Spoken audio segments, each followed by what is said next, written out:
Hi! Today I want to make a long video and talk about my life in Mandarin. Until now, I've lived in several different countries. In this video, I will share with you what it was like living in each of these countries and which country I like the most. Let's get started. 我是四川成都人，从出生一直到18岁都住在成都。但是我觉得我对成都其实没有那么了解，因为小的时候没有什么记忆，都是父母带我去不同的地方。12岁到18岁期间一直住在学校里面，从周一到周五，有的时候甚至到周六都住在学校里，根本没有时间去到成都的其他地方。那个时候学校对我来说就是一个监狱，从早上7点半开始到教室，一直学习到晚上差不多10点半才会离开教室去宿舍睡觉，然后在宿舍还要学习到晚上12点，所以根本没有任何别的时间去探索成都这个城市。我现在住在德国，可能每年回成都待1个2周的样子。这个时候就是我每年去探索成都的时候，我感觉自己像是一个游客，每次回去都能看到成都不一样的地方。总的来说，我觉得成都是一个非常适合成长的地方，也是在整个中国里面我最喜欢的地方之一。我喜欢它节奏比较慢，大家没有那么大的生活压力，好像是赚了一点钱就想把这个钱花出去，大家比较乐观，比较享乐主义。成都人很喜欢吃，很喜欢买东西，喜欢时尚，这都是一些比较享乐、娱乐方面的事情。所以在成都，大家过的还是一个蛮开心、蛮舒适的生活，比起绝大部分中国的大城市。而且成都也是一个有文化历史的地方，我觉得成都人很可爱，很松弛，很热爱生活。一个关于成都人很乐观的例子就是我们四川有很多的地震，比较小的地震的时候，成都人就当作是一个玩笑，比如说大家正在打麻将，然后突然一下地震了，成都人可能就会笑一下继续打，并没有非常强的那种危机感或者悲观的感觉，这也是我还蛮喜欢成都人的一点。成都也是全国很有名的娱乐业里面的明星，还有喜剧演员很多的地方，大家都还蛮好笑、蛮幽默的。四川话听起来就是一个很搞笑的方言，好像每个四川人都是一个喜剧演员，而且听起来还蛮像吵架的。但是我不太喜欢成都的一点就是我们的气候，比如说我们冬天一般不会太冷，可能是0度到10度之间比较多，所以大家都不会开暖气，每次在外面的时候反而没有觉得很冷，但是在家里不开暖气简直起床都起不了，非常的痛苦，冷到不行，所以我反而会喜欢冬天比较冷的地方，起码家里很暖和，然后外面还可以看到雪。而且成都也是全中国大城市里面阳光最少的地方，这一点我真的是非常讨厌。但同时我从小就习惯了这样的地方，所以我后来搬到德国反而没有觉得德国的阳光很少，因为从小就没有什么阳光。最近几年成都污染还蛮严重的，对，除了这2点之外，我觉得成都的所有东西我都喜欢，尤其是吃的，我非常喜欢吃辣。而且小时候我听我爸爸妈妈说，我差不多1、2岁的时候，他们就会把辣椒粉倒在那个勺子里，然后直接喂到我嘴巴里。那个时候我还是一个小宝宝，就开始吃辣了。所以这个东西可能是刻在基因里的。我小时候还以为全世界都是吃辣的，直到我后来搬到了北京，我才知道原来不是每一顿饭每一个人都吃辣呀。我很开心我是一个成都人，因为成都真的是一个非常有意思、值得去探索的一个城市。每次我跟中国朋友说我是成都人，他们都很羡慕，因为成都现在变得非常的网红，非常的变成了一个很时尚的、很潮流的城市，大家都想来成都旅游。大家有机会也一定要来我的家乡成都看一看，一定不会失望的。聊完成都本身是要聊北京的，因为我从成都搬到了北京读大学。但是聊北京之前，我想聊一下我在美国生活的那1个月。虽然这不算是我在那儿生活过，因为只有很短的时间，算是一个旅行吧。但是它在我的成长阶段里是很重要的1个月。我大概在初中2年级的时候，非常的反叛，很不喜欢中国的教育，觉得中国的教育实在是压力太大，完全没有考虑到学生自己的性格，而是每个人都是要背书考试。那个时候就很羡慕美国的教育和美国的文化。那个时候可能也是因为看了一些美国的电影、电视剧，还有什么喜欢的美国的音乐啊什么的。但是能去美国的家庭，在那个时候的中国都是非常有钱的家庭，所以我当时虽然说想去美国，但是知道我们家肯定是没有这个钱把我送到美国读书的，心里其实有一点遗憾。当时我跟我爸妈约定了，如果我从初中考到高中考得很好，能拿奖学金的话，他们就送我到美国去参加1个月的暑期旅行。最后我真的考得很好，拿到了人民币6万块的高中的奖学金。然后我现在都还记得，当时我去的那个旅行一共是29800人民币，大概就是美元4000多一点，其实非常便宜了。因为这2万多块钱包含了我们去美国整1个月的所有的支出，包括吃住还有机票。而且我们还不仅仅是去了一个地方住下来学习，我们还有小小的旅行，比如说在东岸的像纽约、波士顿，然后西岸的加州的一些地方，甚至还去了夏威夷。其中有3个多星期的时间，我们住在波特兰的寄宿家庭里面。我当时去到美国，完全感觉像是在做梦，因为这是我梦想了很久的事情，终于成为了现实。我去的时候是2011年，中国那个时候还没有那么国际化。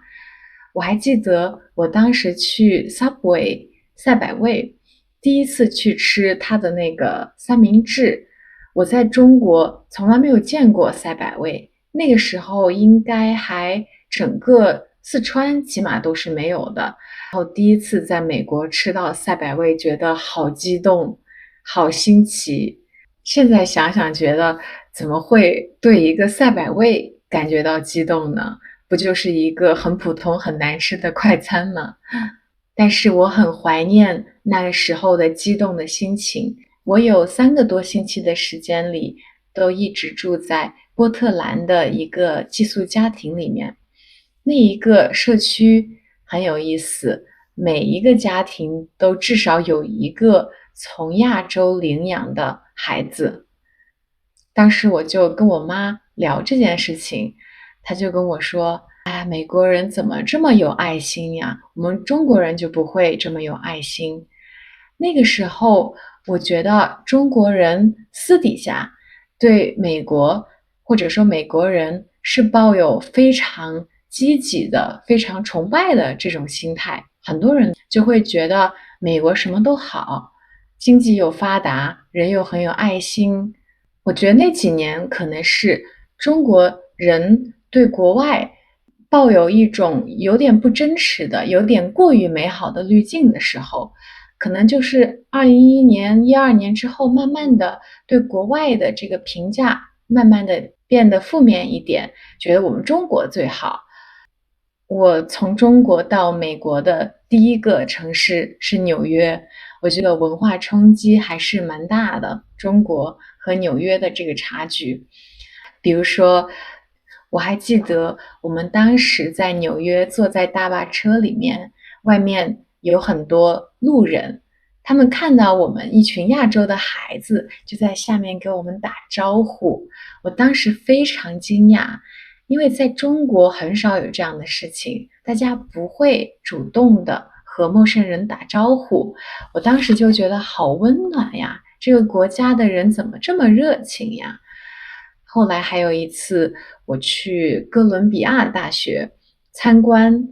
然后突然想去上厕所，找不到厕所，就随便找了一个路上的，可能是个学生，问他厕所在哪里，然后他就直接把我带到了厕所那儿，差不多还是走了有3分钟、4分钟的样子才到那个厕所，他一路上陪我去的。这些事情都让我觉得很惊讶，这些事情都让我觉得我看到了这一面是每个人非常友好、非常热情的一面。聊完了中学的时候去美国，到了我18岁之后去北京读大学的时候了。我从18岁到22岁都一直住在北京，在北京的这4年是过得非常轻松快乐的4年。中国的教育和国外很不一样的地方是，我们是小学到高中非常的严格，完全没有任何的时间可以休息。但是大学是很轻松的，这个可能韩国和日本也比较相似。是因为大学很轻松，所以我有时间去到很多不同的地方，探索北京的不同的生活。当时每个周末我都会到北京的不同的地方，比如说咖啡、不同的景点或者好吃的餐馆等等。只要有3天以上的假期，我就会去到北京周边的那些其他的城市或者山里面玩。但是在北京生活其实还挺难的，它是一个很大的城市，人太多了，整个生活会充满了人和这个巨大而带来的那些压力和一些不便吧。我还记得我那个时候的男朋友的大学在很乡村的地方，在北京的南边，到我的学校坐地铁好像是20多站，然后他来回就得坐50站地铁。有的时候我们周末出去玩，还要去比较远的地方，他一天可以坐上100站地铁，所以人是把很长的时间都浪费在了通勤上，而这个通勤也不是很轻松的通勤，而是人挤人的通勤。我之前在北京实习的时候，感觉到最累的不是上班，而是上下班挤那个公交车。很多时候没有座位，就只能这样站在那儿站半个小时，然后还要换乘地铁。所以我觉得这个是幸福感的小偷。但是除了这个之外，我还真的蛮喜欢北京的。首先，很多人不喜欢北京的点是说它很干燥，气候不好。干燥这一点我其实很喜欢，因为四川的气候非常的湿润，而我是那种湿热体质，这个是中医的说法。大家如果对中医感兴趣，之后也可以聊一下这个话题。起码对于我来说，我这个湿热体质还挺有道理的，我就蛮适合在干燥一点的地方生活。每次我一回成都就会长痘痘，但是在北京或者在德国就不会，皮肤就会好很多。有的人会说北京雾霾这么严重，然后冬天又这么冷，寒风刺骨。但其实对于我来说，刚才说过，我反而喜欢冬天冷一点的地方，因为室内有暖气，不像成都室内那么冷。而且北京对我来说天气已经非常好了，起码它有蓝天白云，而成都是完全没有的。所以我当时住在北京的时候，可能正是因为成都的对比，反而觉得北京是一个天气很好的地方。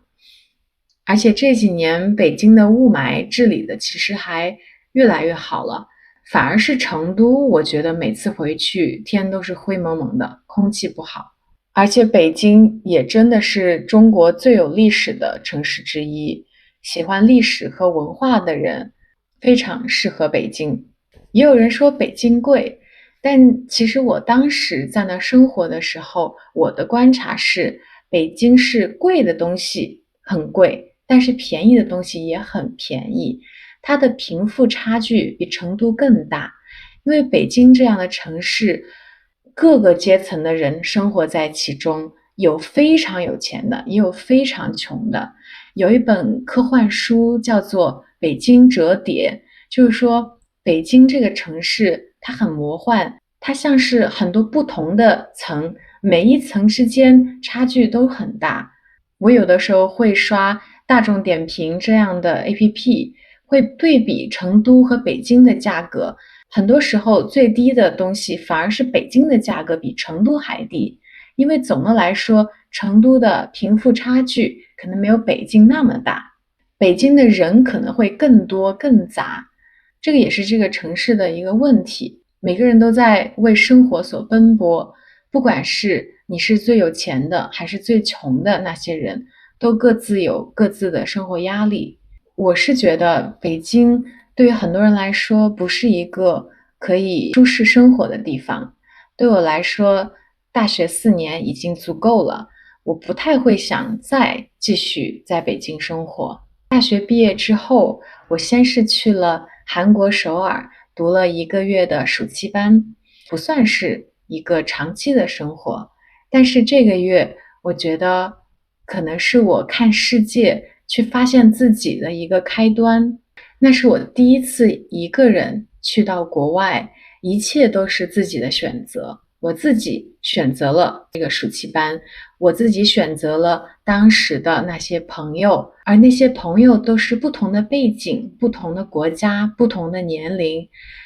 从小一直到大学毕业期间，我所有的选择可能都是社会强加给我的部分很大。比如说我什么时候要去读中学，什么时候要去读大学，然后我的朋友都是我身边的同学，没有任何和我背景相差很大的人，所以我会觉得韩国这次旅行是我的人生的分界线。我从那一次开始才渐渐的变成了现在的我。那个月过得非常的幸福，非常的开心，无忧无虑。因为去读暑期班，你不需要做任何事情，只需要学韩语后去探索一下首尔这个城市，认识新朋友。所以大家都非常的开放，你想约人也非常容易，因为大家都没有事情做，很容易交到朋友。而首尔这个城市也足够丰富，足够时尚，足够有趣。我觉得那个时候让我感觉到了我自己的自由，我不是被社会和学校推着去做一件事情，而是我自己做选择，选择我的朋友，选择我的圈子，选择我生活的地方。这是一种对于一个从小在监狱一样的学校长大的人来说非常幸福的体验。但是我没有想到的是，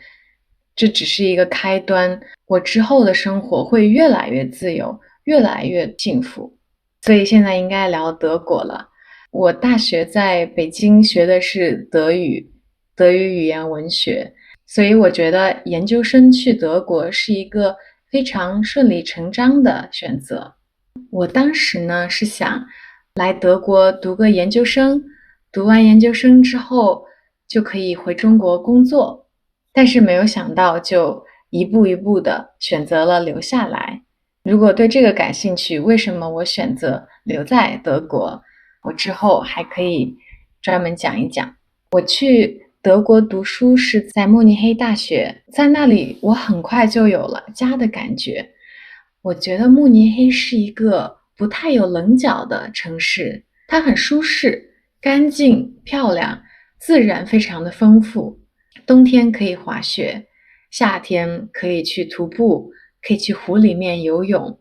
位置也很好，去旁边的很多国家都很方便。作为学生，机会也很多，不管是打工还是实习赚点钱都没有那么难，活动也非常多。我觉得慕尼黑是一个很正宗的德国的体验，因为慕尼黑的德国的传统文化，或者说巴伐利亚整个地区的文化，德国气质还挺强的，包括一些历史的建筑，还有啤酒节这样的节日。在这里生活是真的有一种生活在小时候童话里看到的那个德国的样子。慕尼黑它也不是一个非常有城市感的城市，德语会说它是一个 Millionendorf， 是一个100万人口的大村庄，它确实有这种感觉。它没有那种大城市很酷、摩天大楼、人们很拥挤的样子，也没有那种非常国际化、红灯酒绿的感觉。它是一个很安静的、人很多的村庄，而这个村庄里的人呢，大家都很有钱，很高雅，大家都是拿的 Louis Vuitton 或者爱马仕之类的奢侈品牌，去的都是高级的歌剧、音乐剧，画廊里面摆的画都是5万欧元一幅，画廊看上去也太高级了，一般人都不敢进去。可能因为慕尼黑它非常的有钱，非常的高雅，非常的干净漂亮，而缺失了可能柏林会有的那种酷的感觉。当然慕尼黑人也是看不上柏林的这个酷的，而柏林人可能也看不上慕尼黑的这种高雅的这种姿态。我其实也在柏林住了3个多月，也是在一个艺术公司里面做实习。那个时候是在疫情期间，所以柏林可能和正常的柏林也不太一样。我那个时候甚至就直接住在 Berghain 旁边，就是那个非常有名的柏林的夜店。我是一个不是很喜欢夜生活，不太会去夜店的人，但是哪怕说我不喜欢柏林的这一面，我也非常的爱柏林，因为除了夜生活这一面以外，柏林有好多很美好、很特别的地方。柏林的夏天也像是一个梦一样。我当时实习正好就是夏天，因为是在艺术的公司里面，所以身边的人都是艺术家或者和艺术相关的一些从业人员。我也是第一次接触这样的人，我觉得他们完全不是我想象当中的那么难以接近，反而都是很可爱、很有趣的人。柏林有太多太多这样的艺术家了，也有非常非常丰富的博物馆、艺术馆。只要对艺术或者对创新类的东西感兴趣的人，在柏林都能找到自己的位置。我感觉我在柏林生活的那3个多月，自己都变酷了。我在柏林虽然只住了3个月，我还买了一个缝纫机，每天在家里面自己手工做什么包，还有一些饰品等等。这个城市真的是激发了我的创作欲望，让我第一次感觉到城市对人的影响是非常大的。这么一个充满了活力、充满了艺术气息的城市，带给我了非常多灵感，激励了我去做我自己，去做一些艺术相关的事情。它是一个给了我非常多电的、非常多能量的一个城市，所以我觉得我在柏林的那3个月是充电的3个月，让我的脑子变得更加的丰富和有活力。而且柏林也是个很便宜的地方，虽然现在不那么便宜了，但是我生活的时候是真的很便宜，房租才200多欧元，一个小小的学生宿舍。然后我每周都会去跳蚤市场买二手的东西。有一次看上了一个项链，觉得好好看，然后我就问那个卖家这个项链多少钱，他问我说你愿意出多少钱？我当时心里想，如果15欧元以下我就买，但是我也没有想好到底要多少钱，我也不知道，我就跟他说我也不知道，你告诉我价格吧，你给我出个价吧。他就非常犹豫地说，那3欧元怎么样？然后我非常惊讶，这么大的项链才3欧元，非常高兴的立马就拿下了。所以这样的经历还有非常多，在那时候的柏林真的是作为一个穷学生能够非常开心，能够非常快乐自由，同时又充满了活力的生活，而且身边全是完全不同国家、不同背景文化的人，是一个非常强烈的多元文化的体验。当时在柏林的生活已经非常的美好了，没有想到柏林之后的那段时光甚至还要好。还有什么比柏林更好呢？那就聊到了我可能迄今为止最爱的一段经历和最爱的一个地方吧，就是意大利的威尼斯。听起来非常俗气，为什么会喜欢威尼斯这样一个充满游客的地方呢？现在就来讲一讲我在意大利生活的经历。在意大利的生活是因为在慕尼黑大学获得了去那边带有奖学金的交换的机会。学校是在威尼斯的一个岛上，所以每天上学还要坐船，他们叫 Vaporetto， 每天上课下课都得坐那个船，所以整个学校四面都是海，你从上课的窗子往外看就是海景。这个生活是我一辈子都不敢想象的，完全就是梦想成真。那段时间正好是新冠开始的时间，在欧洲的新冠是从意大利开始的。当时很多其他国家的学生没有办法来到意大利上课，我当时的意大利语课只有2个学生，其中有那么一节课那个学生没有来，所以只有我一个人和老师讲话。当时因为是疫情，所以有的课是在网上上的。我当时也在威尼斯，我的老师在视频里抽着一根烟对我说，用意大利语对我说，在意大利生活怎么样？我当时突然就觉得我活在一个电影里面。后来有几次我们线下上课的时候，这个意大利语老师是一个威尼斯的本地人，他就带着我们上了他的小船。他说威尼斯本地人都有一个小船，他带我们上了他的小船，带我们划船到了海上，边划船边用意大利语教我们说划船的一些词汇。我觉得像生活一样学语言，或者像旅游一样学语言，是最自然的方式，而不一定要在学校里面看教科书。我去交换的时候没有任何的压力，因为我在慕尼黑的时候学分都已经修完了，我去意大利纯粹就是去上我自己想上的课。那边的课也像梦一样，全都是一些艺术文化相关的，比如说我当时上了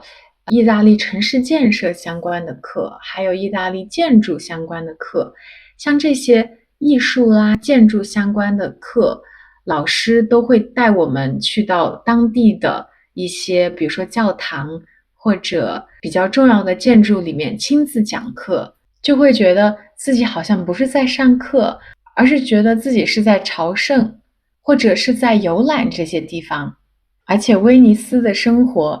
我觉得是全世界独一无二的。那里没有自行车，没有一般的小车，也没有公交车，去到任何地方都要走路，或者是坐他的 boleto， 他的小船。最开始的时候，每天坐那个小船，我都会头晕。晚上睡觉的时候，梦里面都在梦见自己这样摇摆。但是生活到差不多1个月之后，反而就习惯了，没有就会觉得好像少了点什么。在疫情期间，因为有限制，我们不可以去到别的地方旅行，所以我基本上就是在 Veneto 里面旅行。我有一个关系很好的意大利朋友，正好住在这个大区，所以他就有的时候开车带我去帕多瓦的附近的山上去徒步。因为疫情的时候没有办法去人多的地方，所以只能去山上。疫情期间，意大利有的地方有宵禁的这个规定，好像是晚上10点之后不能在外面走动。但是我有一天正好是在朋友家里面，正好刚刚过了10点之后，然后我就非常快速的偷偷的回家，从他家到我家走路可能只要10几分钟。结果走路都快到我家了，突然发现前面有2个警察，然后我就偷偷的跑到了一个小胡同里面躲起来。因为威尼斯有好多好多的小胡同，基本上都是连通的，但是正好我偷偷去的那个小胡同是封住的，是不通的。然后我心里想，糟了糟了，但只能等那2个警察自己走掉。但没有想到他们可能是听到了我的脚步声，就慢慢的朝我这个方向走过来，发现了我。那2个警察就说，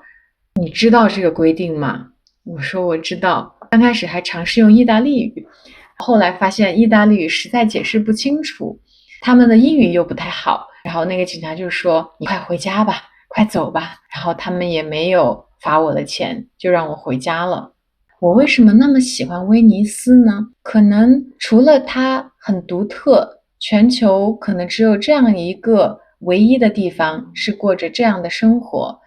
之外，还有一个很大的原因，当然是因为疫情期间没有游客，我们可以说是独享了威尼斯。我能看到非常有名的圣马可广场一个人都没有的样子，平时游客很多的街一个人都没有的样子，这些我觉得都是很特别的体验。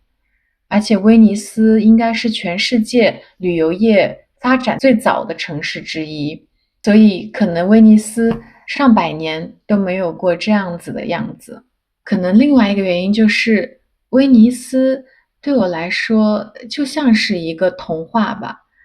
而我那段时间就住在这个童话里面。它是一个很小的地方，如果没有那些胡同的话，从南到北，从西到东，可能走路也就不到1小时，半个多小时。所以我当时生活的那几个月，我基本上去到了所有的地方，从比较高的那个塔往下看，所有比较重要的那些东西我都知道是什么，我都去过。和一个城市有这样的连接，我是第一次，从来没有对一个城市如此熟悉和如此亲近过，而这个城市又充满了特别的历史，充满了很美好的艺术，还有我在整一个生活的过程当中认识了很多朋友，也交到了非常交心的朋友。所以我后来都一直跟别人说，威尼斯这段时间可能是迄今为止我人生最幸福的一段时间。我也非常喜欢意大利人，意大利人真的太有亲和力了。每次跟意大利人交流，我都觉得好像被充电了，我会被他们的这种热情所感染，很容易跟他们交朋友。我觉得他们都很可爱，能点亮我的一天。包括我后来在日本生活的时候，偶尔遇到的意大利人，我都觉得点亮了我的一天。虽然我不是很喜欢那些非常典型的意大利菜，什么意大利面，还有披萨之类的，但是我依然很爱意大利。而且我觉得意大利有很多除了披萨和意大利面以外很好吃的东西。OK，讲完意大利，我要聊一下意大利之后我去生活的国家挪威。这也是一个很特别的一个经历。当时也是疫情期间，我差点都已经去不成了，因为挪威它在国家内部疫情的规则是比较松的，可是对外是很严格的。就是说，它对你进入这个国家要求很高，但是你一旦进来了，你就没关系了。进来之后没有什么约束，没有什么限制。他当时只给了我2个星期时间，这2个星期一定要进入到挪威。如果我这2个星期得了新冠呢，我就没有这个机会了。所以还好我没有得新冠，成功的入境了挪威。在挪威有一个非常独特的体验，就是10天的隔离。首先，这个隔离只有10天，比中国当时的21天或者28天，甚至更多要好很多。其次，这个隔离是不用我自己花钱的，我当时也是去挪威交换，所以说也是学校出的钱或者政府出的钱。每天早上、中午、晚上到了时间，就会有人把饭送到我的门口。我什么都不需要做，每天只需要在酒店里面休息，然后打开门就可以吃饭了。这种生活到我18岁以后好像也没有过过，可以免费的，别人帮你照顾了一切的生活。而且更好的一点是，这个酒店在海边，我每天可以走路10几分钟就可以到海滩上去散步。对，你没有听错，这个隔离是可以出门的，而且我当时都不相信，是酒店的人跟我说你可以出去散步的。然后我心里想，这不是隔离吗？这怎么还可以出门呀？这叫什么隔离呢？所以我觉得这也是一个我不太懂的地方啊。但我最后我只是自己出门，也没有去见任何的人。我后来听说很多学生私下有在见面，这个完全不是隔离，完全就是天堂。我听说还有的学生是住在海景房，直接有一个大的窗户面向海边。这个经验真的是一辈子少有的。那10天是什么都可以不用干，像是猪一样的生活。而且正好是1月份，所以每天3点钟左右就已经黑了，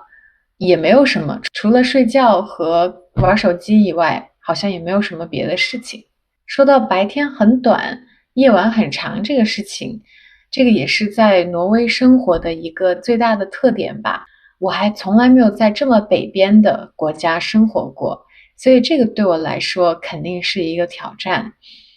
但我没想到的是，我反而觉得夏天比冬天更难熬，因为冬天可能就是多睡会儿觉也可以接受，但是夏天是没有办法睡觉，因为每天哪怕是到了晚上11点、12点的时候，外面都还是亮的。它虽然不是那种白天的亮，但是有点像是晚上6、7点的那种亮，不是那种纯黑色。这种天气下我很难睡觉，而且我的窗帘也不是那种很厚的窗帘，所以我一直能感受到外面的光。整个夏天都没有好好的休息过，所以我觉得夏天反而是一个更大的问题。还有大家非常关心的挪威生活很贵这一点，我自己的体验是住还可以，可能和德国呀、荷兰这样的国家差距也没有很大，但确实是吃还有玩、交通各方面非常的贵。还有我朋友常问我的，在那边多穿点衣服呀，是不是很冷呀之类的，我觉得也没有比德国冷很多。可能是因为我住在斯塔万格，正好是挪威的西南边，它有墨西哥那边来的洋流，所以让整个城市还蛮暖和的。在挪威生活的时候，关键词可能就是安静。斯塔万格是挪威的第4大城市，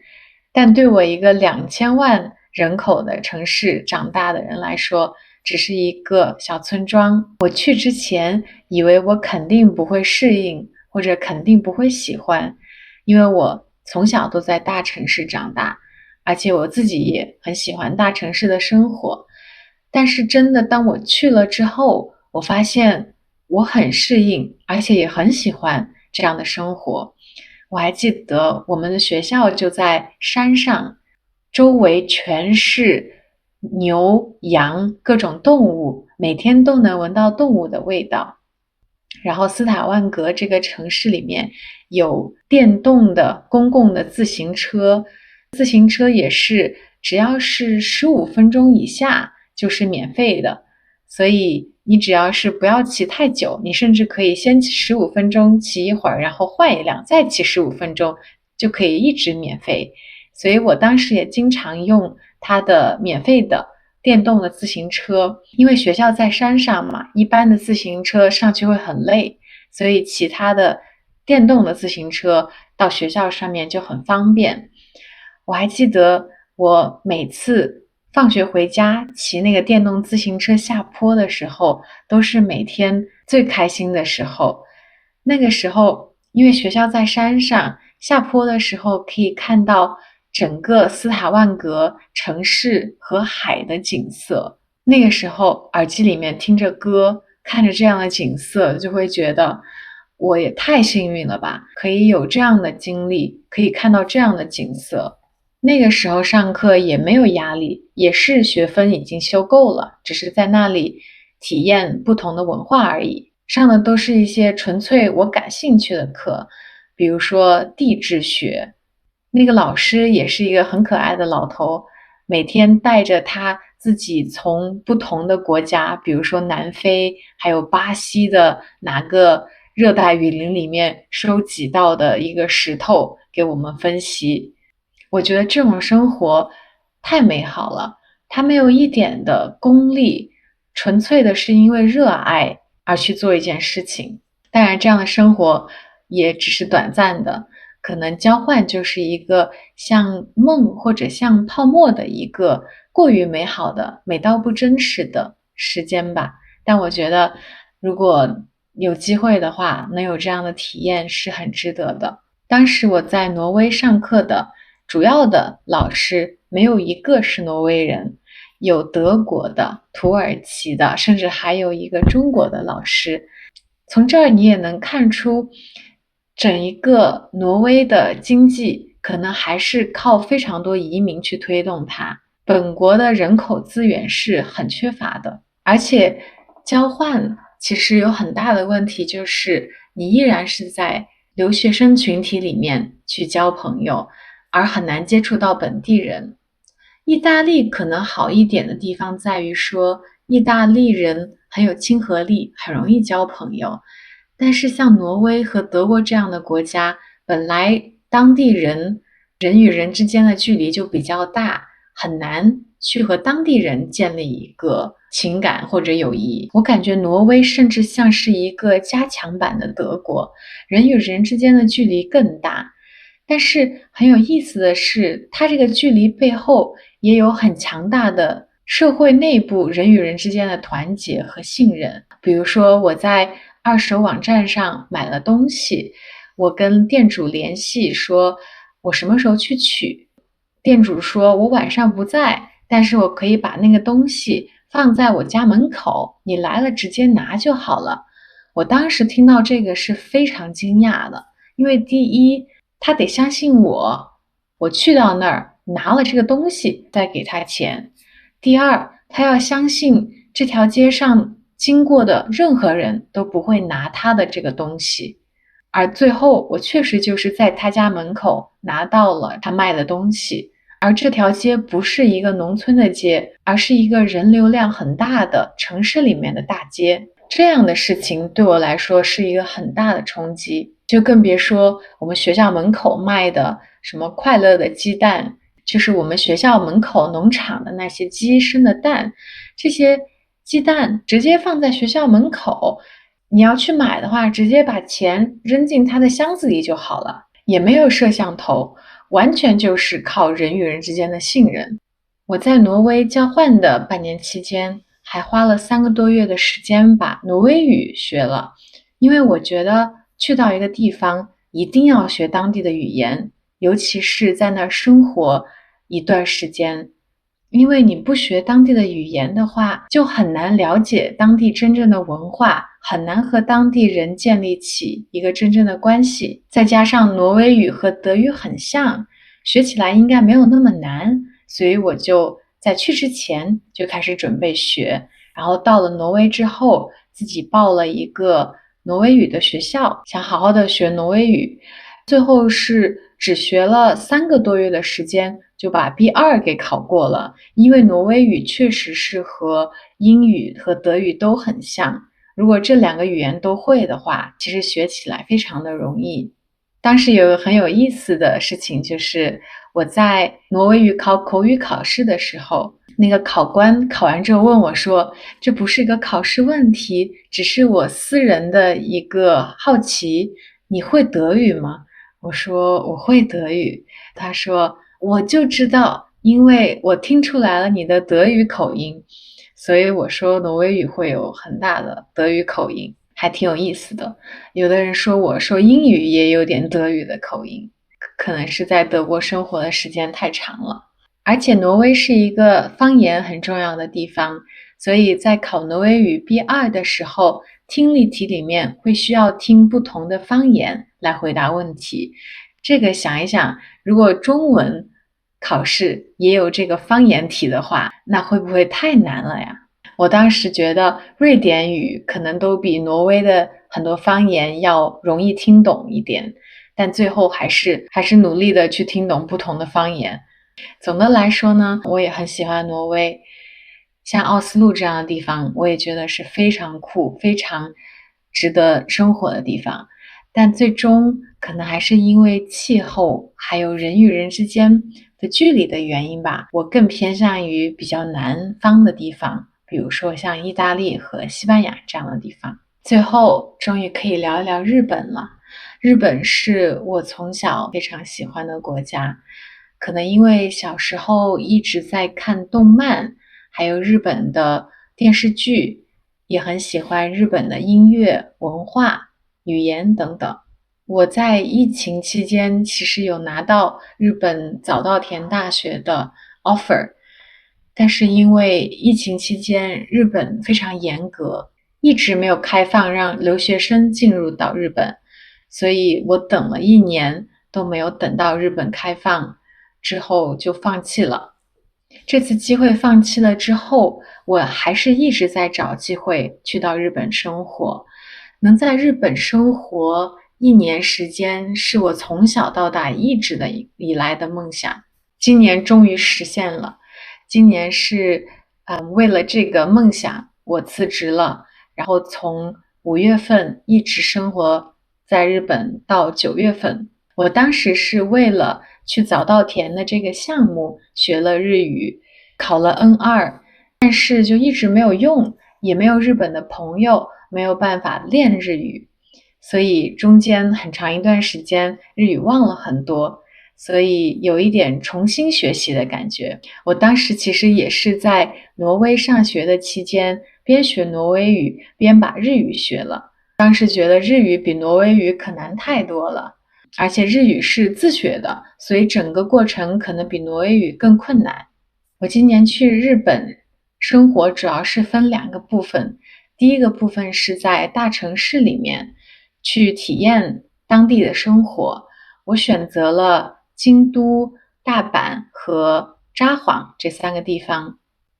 一边在做我自己自媒体的一些工作，一边在体验当地人的生活，去到不同的活动，去一些 meetup， 还有日语课，去认识不同的朋友。还有另外一部分的生活是在农村里面，当时去到了岛根，还有九州的宇佐，这个地方很有意思，它的日语是叫 USA， 写出来是 USA， 像美国一样，但是它是日本的一个小城市。我是住在这个城市的山里面，在农村里面的生活也非常有意思。我在宇佐住的那个地方，甚至连厕所都没有，去上厕所是在一个坑上面上厕所，所以那个体验其实不是一个很舒适的体验，但是是一个很自然的一个生活。我这几个月体验太多，根本1个小时都说不完，1天1夜都说不完，遇到了太多太多美好的人和收到了很多善意。比如说我在京都住的时候，那个民宿的老奶奶每天都会给我准备早餐，还会送我一些小的礼物，每天出门都一定会给我一些零食。还有在农村里面遇到那些人，包括我当时去做志愿者的 NGO 里面，所有人都给我很多帮助，带我去很多地方玩，比如说晚上还开车去山里面看星星，每个星期带我去泡温泉，还请我吃当地的菜，完全和我想象中的比较礼貌但是又保持距离的日本人不一样，他们都很热情，而且日本有非常多免费的活动，当时就去参加了很多免费的日语课，还有夏天的一些什么爵士音乐节，还有古典音乐的一些音乐会，很多都是免费或者非常便宜的。所以我觉得日本的这些面向公众的，甚至面向外国人的这些活动太丰富，太好了。我也去了很多很便宜或者免费的抹茶的活动，教你怎么去做抹茶，还有日本的古筝我也去学了，还有体验穿日本的和服，做日本的手工的。整个4个月的经历非常的丰富，学了很多很多东西，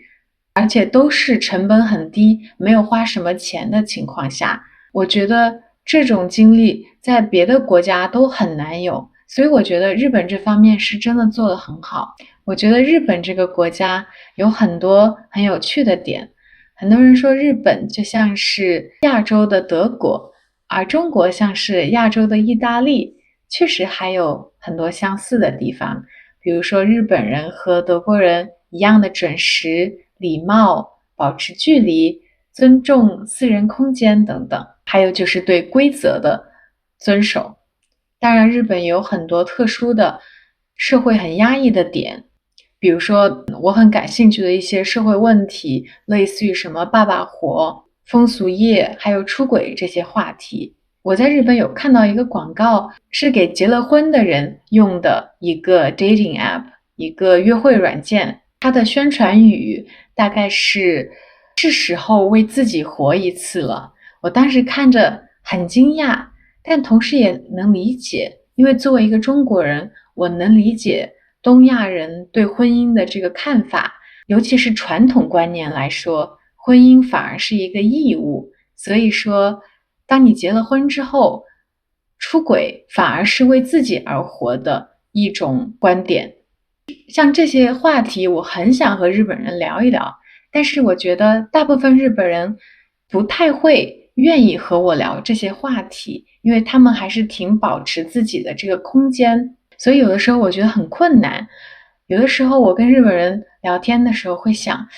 这个话题我好想问，可是会不会有点不太礼貌，所以最后都没有问。我觉得也是日本人和中国人的一个区别吧。为什么很多日本人会觉得中国人没礼貌？其中一个原因就是中国人在距离感上面确实比日本人小很多，大家会觉得第一次见到的人可能也可以很快的亲近，会问到很多私人的禁忌的话题，这个可能就是中国人的一个特色吧。可能对日本人来说是一种不礼貌，但是我觉得很多中国人确实没有恶意，只是中国人习惯了这样的社交距离。不过总的来说，我在日本也有遇到过很多很开放的、很国际化的日本人，能够跟他们聊一些比较深刻的话题，让我觉得整个旅程不管是宽度还是深度上都很满足。而且日本生活实在是太方便、太舒适了，我也很爱日本菜，哪怕是在便利店也能买到挺好吃的东西，又便宜又方便，这个是在德国生活非常想念的一点。所以我觉得在日本生活我也可以想象，而且是很舒适的生活，只是可能有2点不是那么喜欢的点。第一个是日本的房子有点太窄了，太小了，如果不是很有钱的话，普通人住的地方我觉得不是那么的舒适，尤其是在大城市里面，和邻居隔得非常近，然后整个房子的装修，整个布局都有一点压抑，有点太小了。而且我每次觉得卫生间就像是塑料一样放进去的那种感觉。第二个就是可能日本社会给人的规定非常多，如果不是从小到大在日本长大的话，生活起来会很累。甚至我也经常从日本人那儿听说他们自己也很累，有太多需要遵守的社会的或者人与人之间交往的规则，如果你不遵守这些规则，你就会给别人添麻烦。所以我觉得这个东西对我来说压力还蛮大的，可能在中国更轻松一点吧。当然也有很多人说在日本工作也很累，所以这个也是日本生活的一个缺点吧。但总的来说，我觉得日本真的太好了，每一个季节都有它不同的美的地方，春天的樱花，夏天的富士山，秋天的红叶，还有冬天的雪，每一个季节都可以做不同的事情。我这次也是从北海道到青森，到东京，岛根，一直到九州，去了非常多不同的地方，每个地方都有不同的风格，所以还想不断的再去到日本。接下来我还想去到别的地方生活，比如说墨西哥、哥伦比亚、法国，还想再去一次意大利，因为我太喜欢意大利了。所以回答开头的那个问题，就是这些国家里面我最喜欢的是哪里？欧洲最喜欢的是意大利，然后欧洲以外的话最喜欢日本。很期待之后再去探索别的地方。如果你们有推荐的地方的话，记得在评论区里告诉我。Have you ever lived in different places? How was your experience? I really want to hear about your stories and thoughts, so let me know in the comments. And what do you want me to talk about in my next video? And if you like this kind of long talk in Mandarin, please like this video. To see more videos about China and the Chinese language Mandarin, please click on the video here. Thank you for watching and see you next time. Bye bye.